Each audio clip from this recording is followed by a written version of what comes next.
The massive ship hung in space like a metal city, its lights blinking across the dark hull in patterns that spoke of power and ancient authority.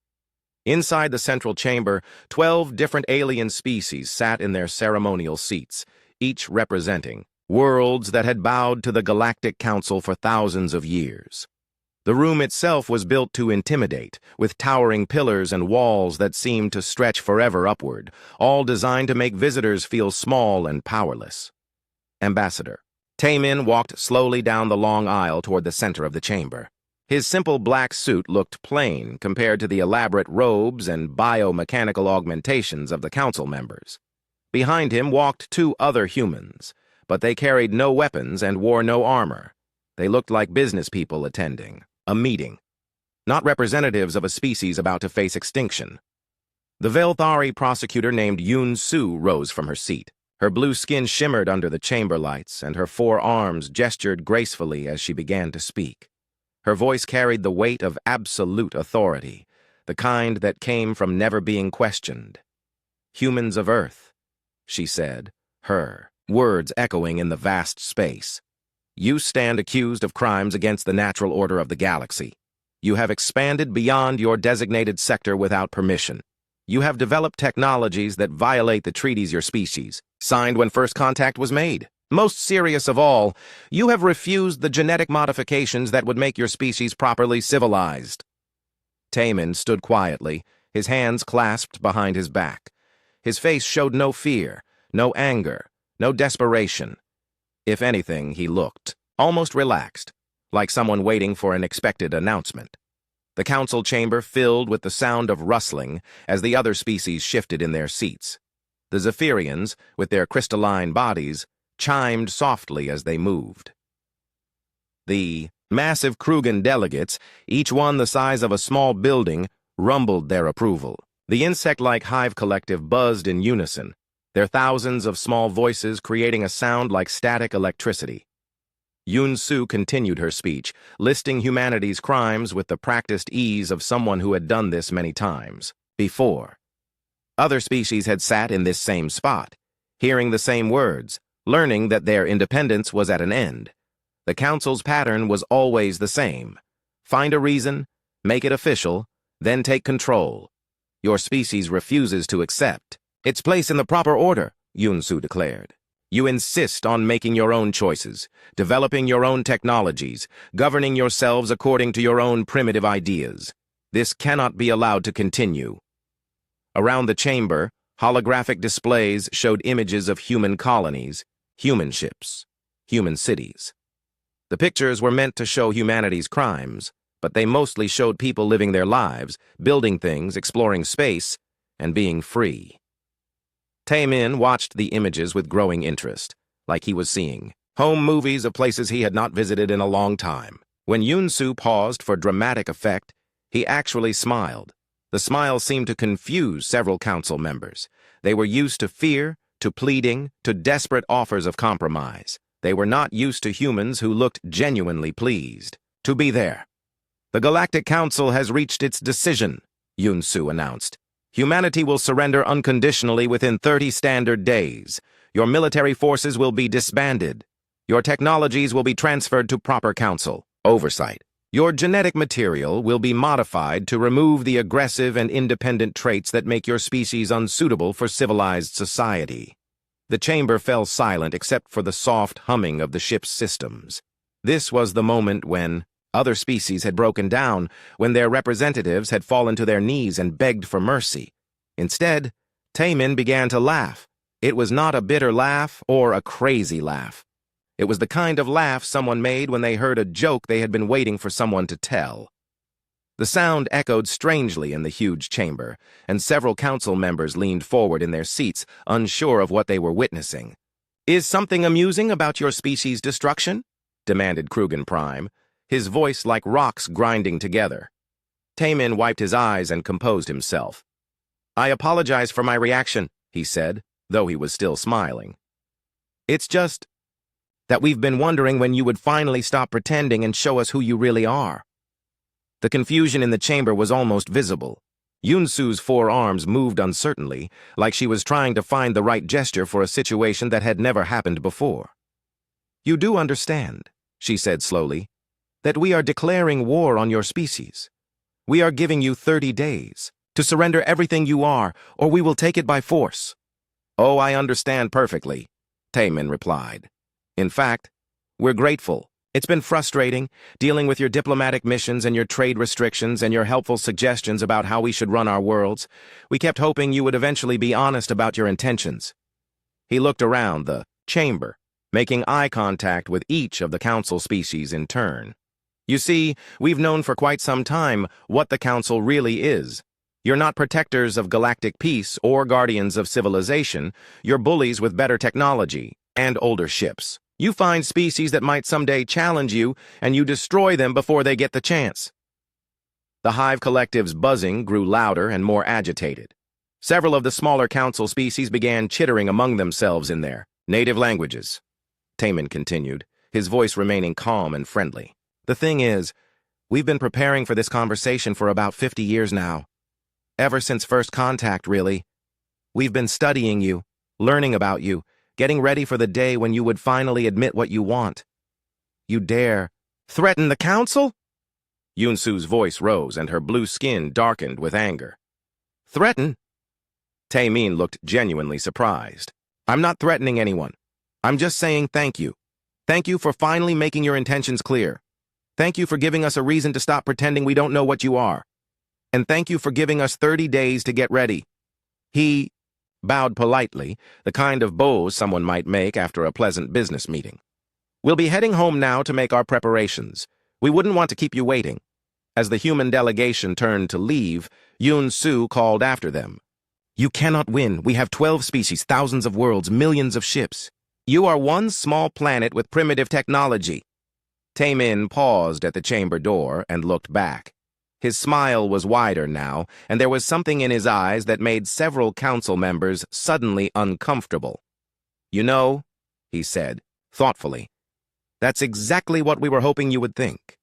The humans left the chamber, walking unhurriedly back to their small ship.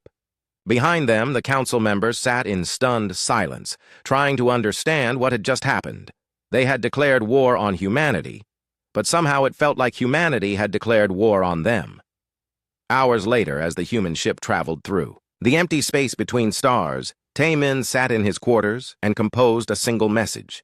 It was encrypted with codes that would take the Council's best computers centuries to break, and it was addressed to coordinates that did not appear on any star chart the Council had ever seen. The message was short. "The mask is off. Initiate Protocol Sleeping Giant." He sent the message and then sat back in his chair, looking out at the stars. Somewhere out there, the Council was beginning to mobilize their vast fleets, calling up their ancient warriors, preparing for what they thought would be a quick and easy conquest. Taemin smiled again. They had no idea what was coming for them. President Jiwoo received the message in a room that existed 5 miles beneath the surface of Earth, surrounded by walls of steel and concrete that could survive a direct hit from anything in the Council's arsenal. The room had been built in secret over 40 years ago, along with hundreds of others just like it scattered across human space.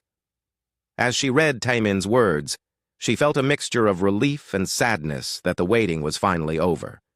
She pressed a button on her desk, and screens around the room flickered to life, showing faces from across the galaxy. Some were human commanders on distant worlds. Others were intelligence operatives who had spent decades living among alien populations, and a few were ordinary citizens who had volunteered for the most dangerous assignments in human history.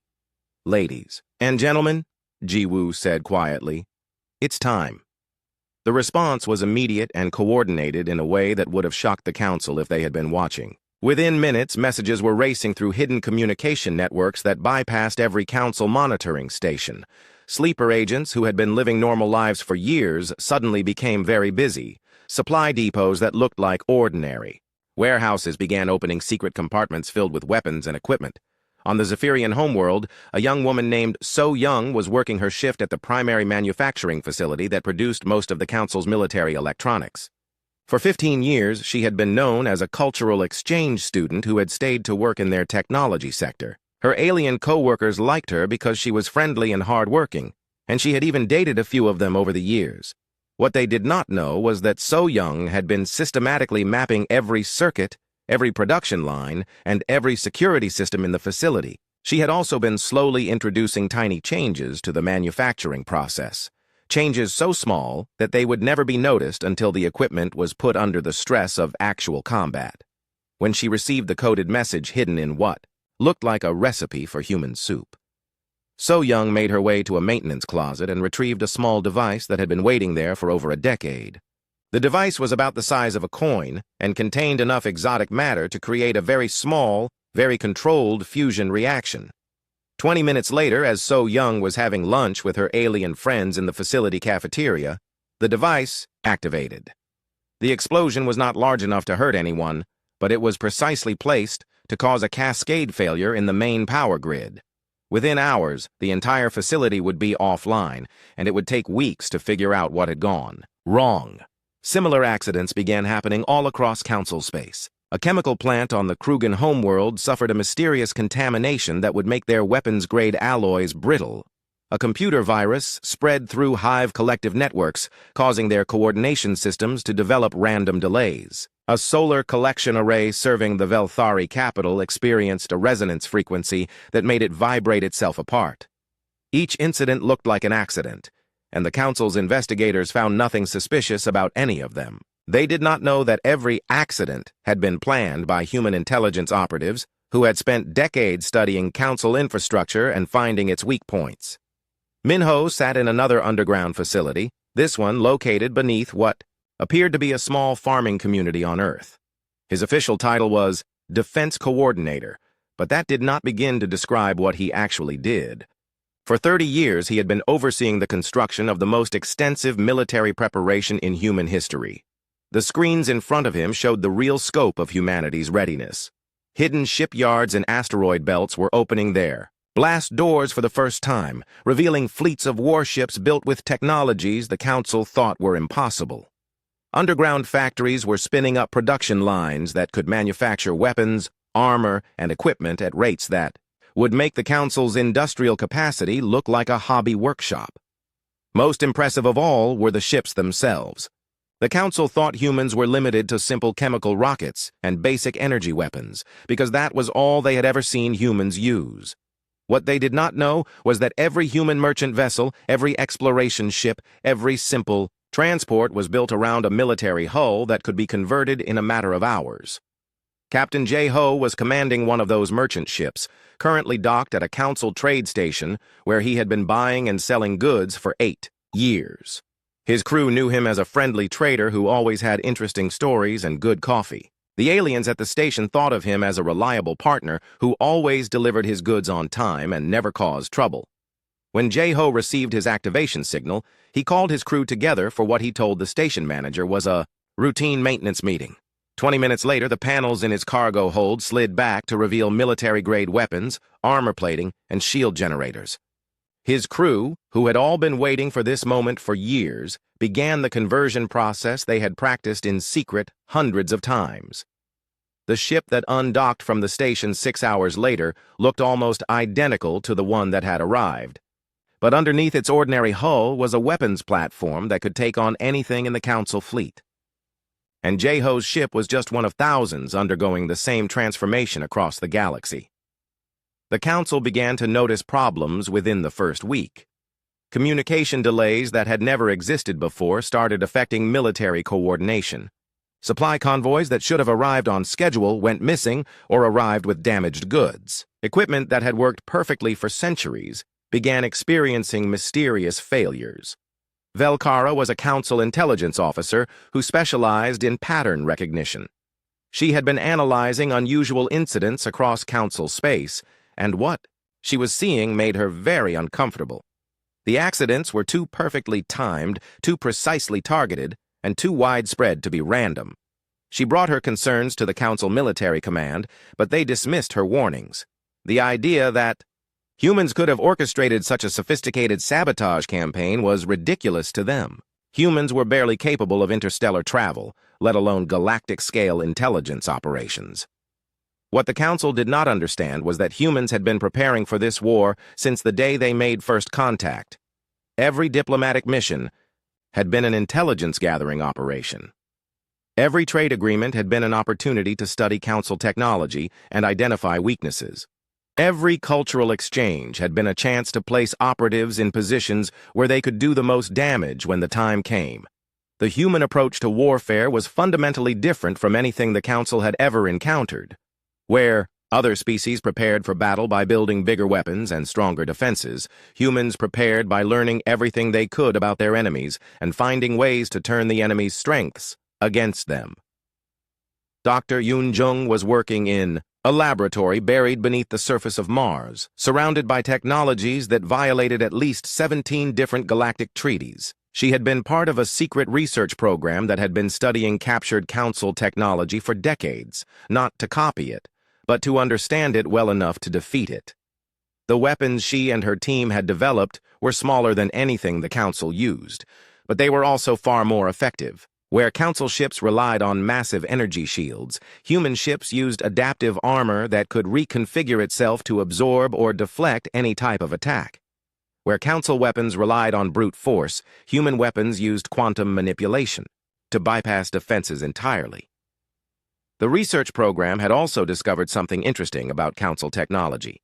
It was very advanced, but it was also very old.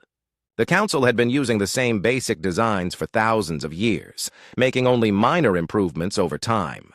They had become comfortable with their superiority, and comfort had made them predictable. Human technology, on the other hand, had been developed specifically to fight the Council. Every system, every weapon, every defensive measure had been designed with one goal in mind: defeating an enemy with superior numbers and older technology. As the 30-day deadline approached, the Council began mobilizing their fleets. Massive warships that had been built to intimidate and overwhelm began moving toward human space. The Council's strategy was simple: show up with overwhelming force and demand immediate surrender. What they did not know was that their every movement was being watched by human intelligence networks that had been in place for decades. Every ship, every weapon, every tactical plan was known to human command before the Council ships even left their home systems. In her underground command center, President Ji-woo watched the Council fleets gathering and felt a deep sadness for what was about to happen. Humanity had never wanted this war, but they had prepared for it with the dedication of a species that understood what was at stake. The Council thought they were about to crush a primitive species that had gotten too ambitious. What they were actually about to encounter was a civilization that had spent 50 years getting ready for exactly this moment, and that had been hoping the Council would finally give them a reason to show what humanity was really capable of. The quiet phase of the war was almost over. The Council fleet approached New Busan with the confidence of predators who had never encountered serious resistance. Admiral Zek Thul commanded 200 warships, each one capable of destroying a planet, and he expected the human colony to surrender the moment they saw his force arriving. This was meant to be a demonstration, a way to show the rest of humanity what happened to species who defied the Council. What Admiral Zek Thul did not expect was to find Governor Dong Hyun waiting for him with a smile and a fleet that should not have existed. New Busan had been established as a farming colony 15 years earlier, specializing in food production for other human settlements. The Council's intelligence reports showed agricultural domes, civilian transports, and a small defensive force of maybe 20 outdated patrol ships. It looked like exactly the kind of soft target that would make an effective example. The reality was very different. As the Council fleet dropped out of hyperspace at the edge of the system, they found themselves facing defensive platforms that had been hidden in asteroids, mines that had been disguised as communications satellites, and human warships that were smaller and faster than anything they had ever seen. Admiral Zek Thul stared at his tactical displays in confusion. According to every intelligence report, New Busan was supposed to be defenseless. Instead, his sensors were showing him a military installation that could probably hold off a force twice the size of his own. Governor Dong Hyun of New Busan Colony.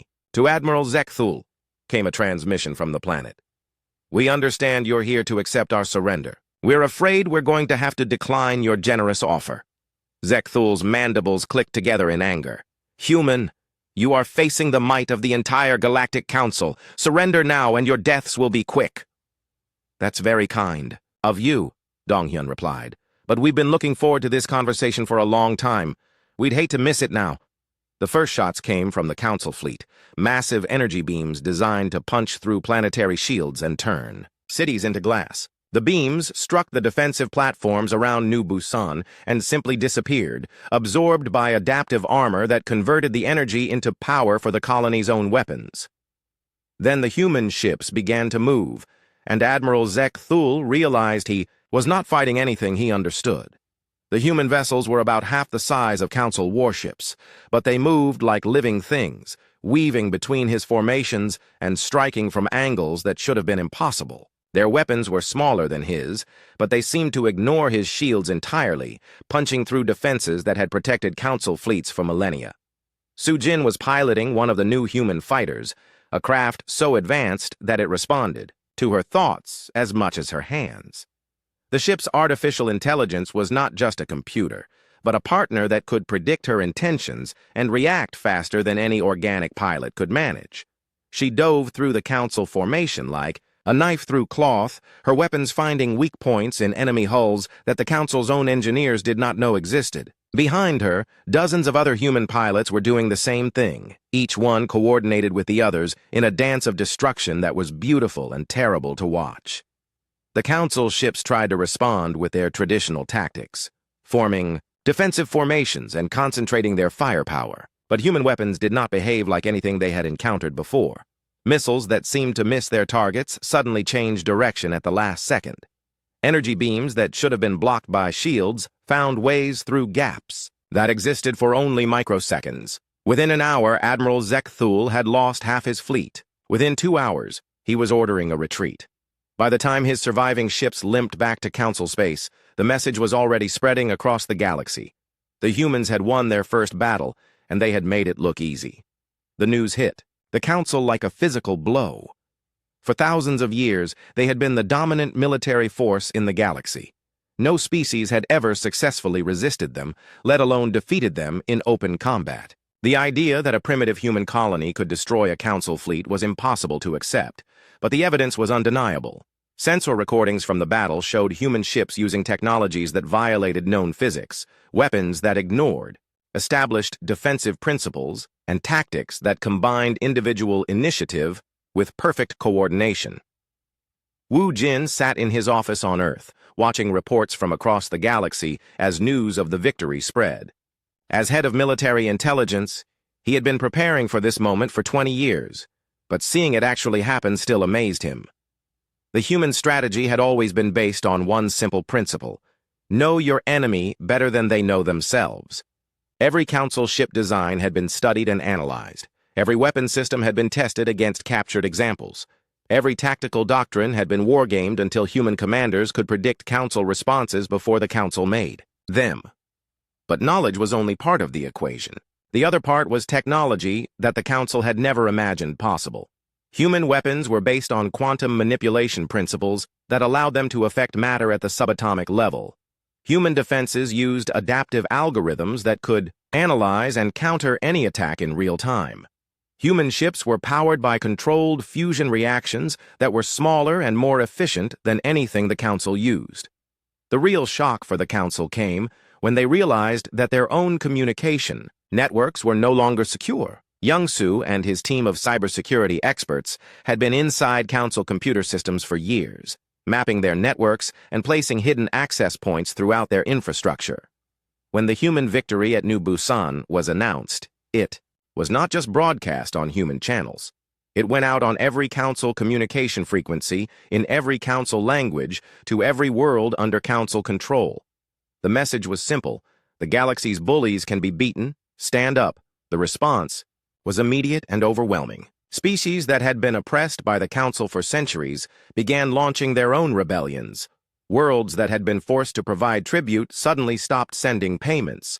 Military units composed of non-Council species began defecting or refusing orders.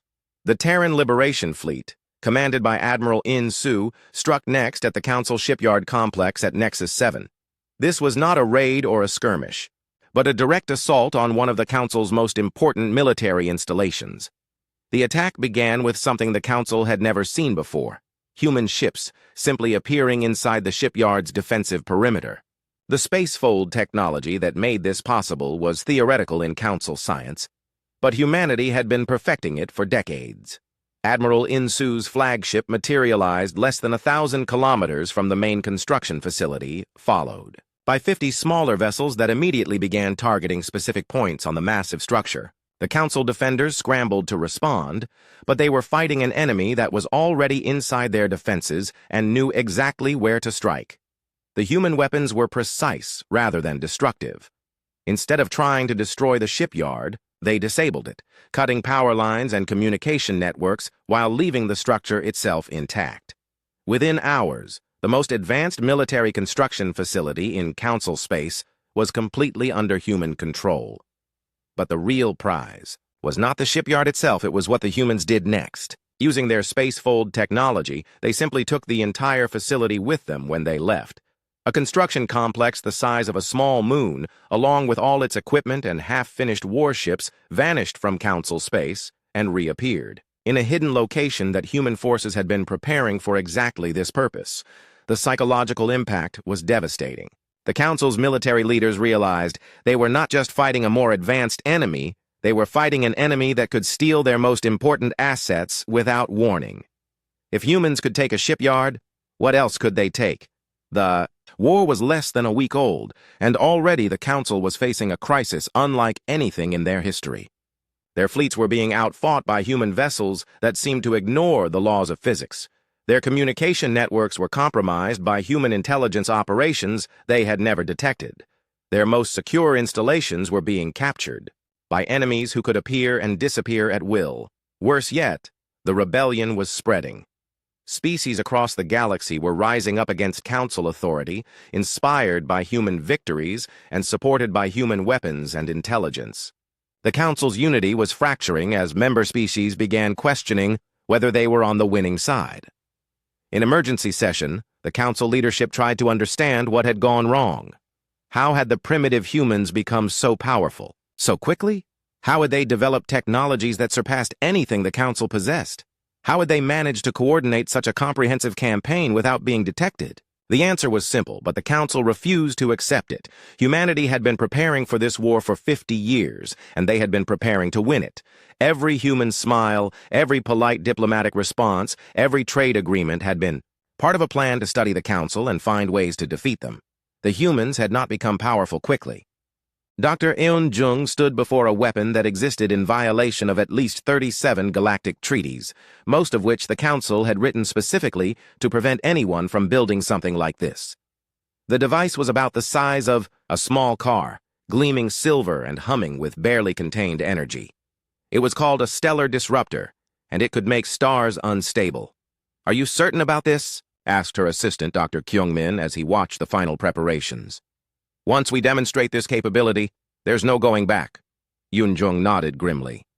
"The Council needs to understand that humanity is not playing by their rules anymore. They want to see overwhelming force. We'll show them what that really means." The weapon was loaded onto a human stealth ship that immediately departed for the edge of Council space, where a minor star system served as a supply depot for their military operations. The plan was not to destroy the star, but to make it flicker in a specific pattern that would be visible across half the galaxy. Meanwhile, Captain Seung-ho was leading a squadron of human ships in what the Council was calling ghost attacks. His vessels would appear without warning, strike their targets with devastating precision, and vanish before any response was possible. The Council's best sensors could not track them, their fastest ships could not catch them, and their strongest weapons could not hit them. The technology that made this possible was another violation of Council treaties. True stealth systems that bent space around human ships, making them effectively invisible to any known detection method. Combined with the spacefold drives that allowed instant movement across vast distances, human forces could strike anywhere at any time without warning. Seung-ho's current target was the Council's primary communication relay station at Gamma Centauri. The station was defended by a fleet of 200 warships and surrounded by automated defense platforms that could destroy entire fleets. It was considered one of the most secure installations in Council space. The attack lasted exactly 17 minutes. Human ships appeared throughout the system simultaneously, their weapons targeting specific components of the relay station with surgical precision. The defending fleet tried to respond, but they were fighting enemies they could not see who could appear and disappear at will. When the attack was over, the communication station was completely destroyed, and not a single human ship had been lost. More importantly, the destruction of the relay cut communications between Council fleets across 3 sectors, leaving them unable to coordinate their responses to other human attacks. Commander Mi Young was leading a very different kind of operation on the planet Kepler Prime, where the Council maintained a forced labor camp for species that had resisted their authority. Her mission was not just to liberate the camp, but to turn the liberated prisoners into allies in the growing rebellion. The assault began with human ships disabling the orbital defense platforms, while Special Forces teams landed at key points around the facility.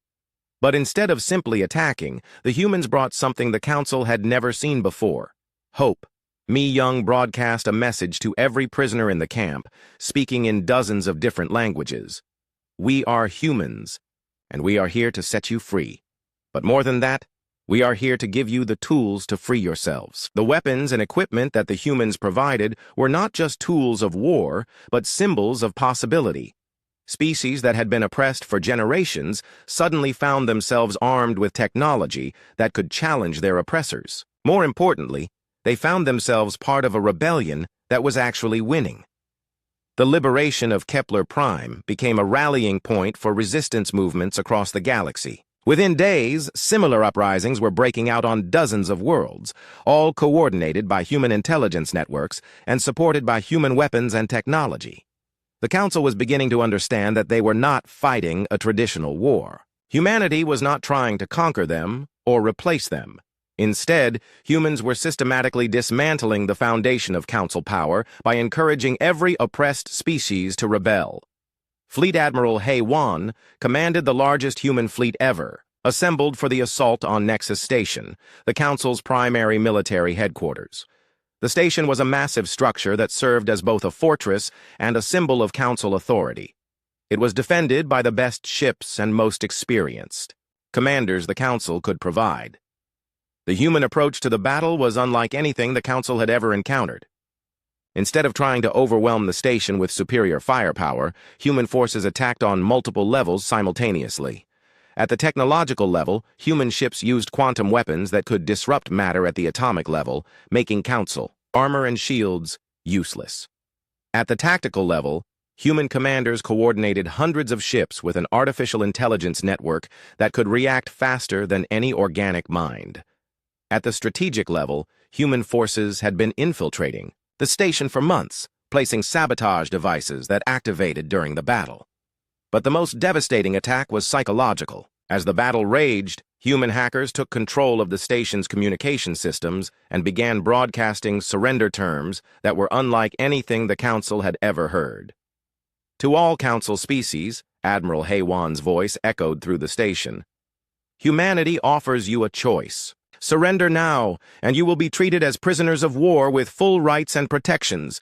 Continue fighting, and you will be defeated anyway, but with greater losses on both sides." What shocked the Council defenders was what came next. "However, we also offer a third option. Join us in creating a new galactic federation based on equality rather than dominance. Help us build a galaxy where all species are free to choose their own destiny." The offer split the Council forces. Some species, particularly those who had joined the Council willingly, continued fighting with desperate determination. But others, especially those who had been conquered and forced into service, began laying down their weapons. The battle for Nexus Station lasted 3 days and ended with complete human victory. But more importantly, it ended with nearly half the Council forces switching sides and joining the human-led rebellion.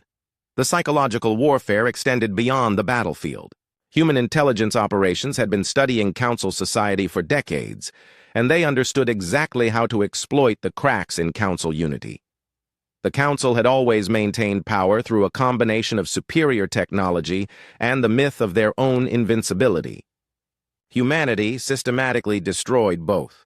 Every human victory was broadcast across the galaxy, showing that the Council could be beaten. Every demonstration of human technology proved that Council superiority was an illusion, more subtly human. Propaganda emphasized themes that resonated with oppressed species: freedom, self-determination, and the right to choose one's own path. These ideas spread through Council space like a virus, infecting even species that had been loyal to the Council for centuries. The Council's response was increasingly desperate and brutal. They began using weapons of mass destruction against their own rebellious populations, hoping to terrorize other species into continued obedience. They instituted martial law across their territory and began executing anyone suspected of supporting the human cause.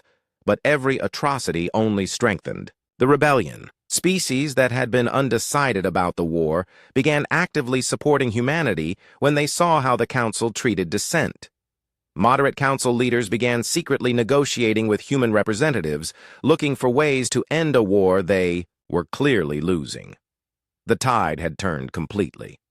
What had begun as the Council's attempt to crush a primitive human civilization had become a galaxy-wide rebellion that threatened the very existence of Council authority. Human forces now controlled key strategic positions throughout Council space. Their technology had proven superior in every engagement.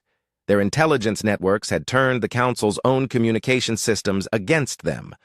Most importantly, they had inspired hope in species that had forgotten what freedom looked like. President Jiwoo watched the reports from her command center and felt a mixture of pride and sadness. Humanity had achieved everything they had hoped for in their decades of preparation, but the cost was enormous. Billions of beings had died in the fighting, and entire worlds had been devastated by the conflict. But the alternative would have been worse. If humanity had surrendered, the Council would have continued their reign of oppression for thousands more years. At least now there was hope for something better. The final phase of the war was about to begin, and humanity was ready to show the galaxy what true overwhelming force looked like. But they would use that force not to destroy their enemies, but to create something new. A galaxy where all species could live free from the fear of conquest and oppression. Fleet Commander Kyung-soo watched the massive human armada emerge from hyperspace at the edge of the Council's capital system, and even he was amazed by what humanity had assembled. 3,000 ships of various sizes filled the space around. Centralis Prime, from massive dreadnoughts that dwarfed anything the Council had ever built to small fighters that moved like schools of fish through the void. But the most impressive sight was not the ships themselves, but what they had brought with them. Floating in space near the fleet was a device the size of a space station, its purpose immediately clear to anyone who understood stellar engineering. It was a star manipulator, a machine that could reach into the heart of a sun and change its fundamental properties. On Centralis Prime, the Council's leadership watched in growing horror as human ships took positions around their star. The implications were terrifying and impossible to ignore. If humans could control stellar fusion, they could destroy any world simply by making its sun unstable. "Attention, Council leadership," came a transmission from the human fleet. "This is Fleet Commander Kyung-soo of the Terran Liberation Forces. We are here to discuss terms for ending this conflict." Council Prime Yoon-soo, the same prosecutor who had declared war on humanity months earlier, responded with as much authority as she could manage. "Humans, you may have won some battles, but you cannot threaten the entire galaxy. Surrender now, and we will consider showing mercy." Kyung-soo's response was calm and patient. "With respect, Prime Yoon-soo, I think you misunderstand the situation. We are not here to threaten anyone. We are here to demonstrate capability." The star manipulator activated with a sound that somehow carried across the vacuum of space, a deep harmonic note that seemed to resonate in the bones of every living being in the system. The star that had warmed Centralis Prime for billions of years began to dim, its light fading in a pattern that spelled out a single word in every known galactic language: choose.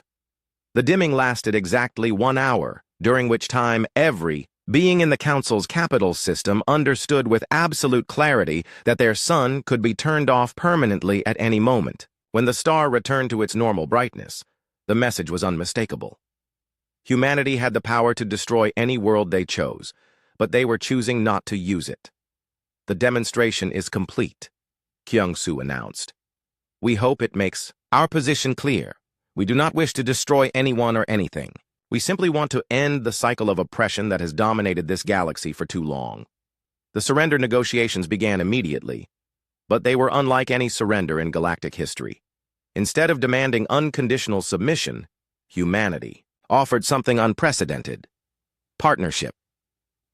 Ambassador Tae-min returned to the same council chamber where the war had begun, but this time the atmosphere was completely different.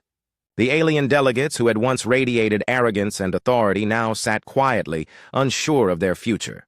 Some species had already defected to the human side, while others were desperately trying to negotiate the best possible terms for themselves. The Galactic Council as it has existed for thousands of years is finished, Tae-min announced. But that does not mean the species who comprised it are finished. We offer you a choice. Join us in building something better, or go your separate ways in peace. The terms humanity offered were generous beyond anything the Council had expected. Species that chose to join the new Galactic Federation would have equal representation regardless of their size or technological development. Those who preferred independence would be free to govern themselves without interference. Even former council leadership would be offered amnesty in exchange for cooperation with war crimes tribunals. President Ji Woo addressed the galaxy from the Federation's new capital, a space station built at the intersection of major trade routes rather than at the center of any single species territory. Her words were broadcast in hundreds of languages to billions of worlds, marking the beginning of a new era. For too long, this galaxy has been ruled by fear, she said. Fear of conquest, fear of oppression, fear of extinction. Today, we offer an alternative: cooperation based on mutual respect and shared benefit. We invite every species, every world, every individual to join us in building a galaxy where freedom and prosperity are available to all.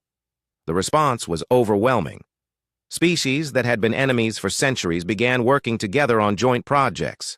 Trade networks that had been restricted by council regulations opened up to include previously forbidden participants. Scientific research that had been classified for military purposes became freely available to anyone who could benefit from it. Dr. Yoon-jung found herself in the unusual position of sharing humanity's most advanced technologies with former enemies.